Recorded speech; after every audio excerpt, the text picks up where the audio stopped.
इस साल सकट चौथ 29 जनवरी दिन सोमवार को है।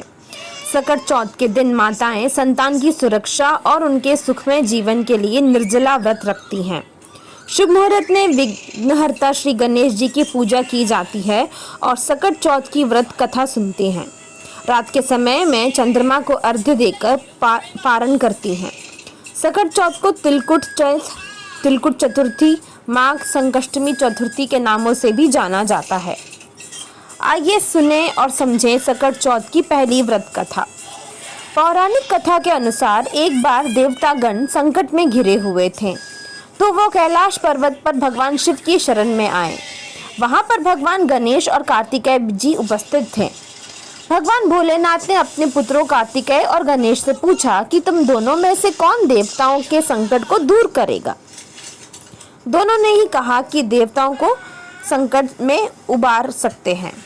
भगवान महादेव ने कहा कि तुम दोनों में से जो पहले धरती का परिक्रमा करके आएगा, उसे ही देवताओं के संकट को दूर करने का अवसर मिलेगा।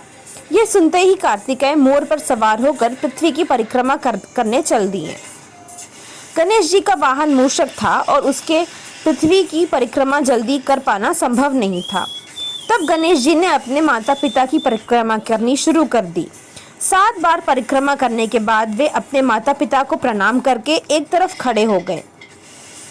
कुछ देर में कार्तिकेय वहां आ गए और स्वयं को विजेता बनाने लगे। इस पर शिव जी ने गणेश जी से पूछा कि उन्होंने पृथ्वी की परिक्रमा करने की जगह माता पिता की परिक्रमा क्यों की। तब गणेश जी ने कहा कि माता पिता के चरणों में ही समस्त लोक का होता है। यह सुनकर भगवान शिव प्रसन्न हुए और गणेश जी की विजयी घोषित किया। उन्होंने गणेश जी को देवताओं के संकट दूर करने का आदेश दिया। साथ ही गणेश जी को आशीर्वाद दिया कि जो व्यक्ति चौथ के दिन व्रत रखकर तुम्हारी पूजा करेगा और चंद्रमा को अर्घ्य देगा, उसकी सभी संकट दूर होंगे और पाप मिटेंगे।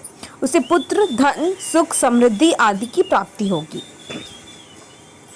आइए सुनते हैं सकट चौथ की दूसरी कथा। पौराणिक कथा के अनुसार एक नगर में एक बुढ़िया थी। वह गणेश जी की परम भक्त थी। हमेशा चतुर्थी का व्रत रखती और गणेश जी की पूजा करती थी। एक दिन गणेश जी प्रकट हुए और उससे बोले कि आज तुम जो चाहो मांग लो, मन की मुराद पूरी होगी।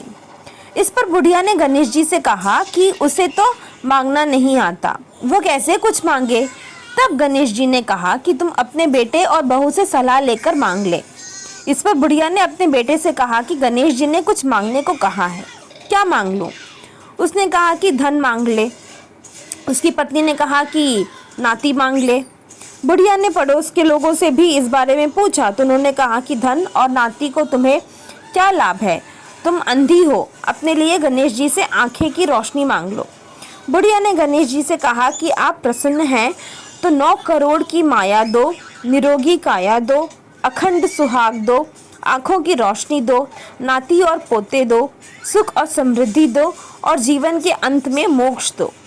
इस पर गणेश जी ने कहा कि बुढ़िया माँ, तुमने तो मुझे ठग लिया, लेकिन जाओ, तुम्हारी सब मनोकामनाएं पूरी होंगी।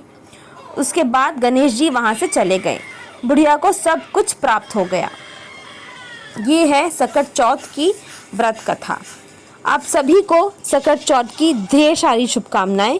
गणेश जी आपके हर इच्छा पूरी करें और आपको हमेशा सुख, समृद्धि और खुशियां दें।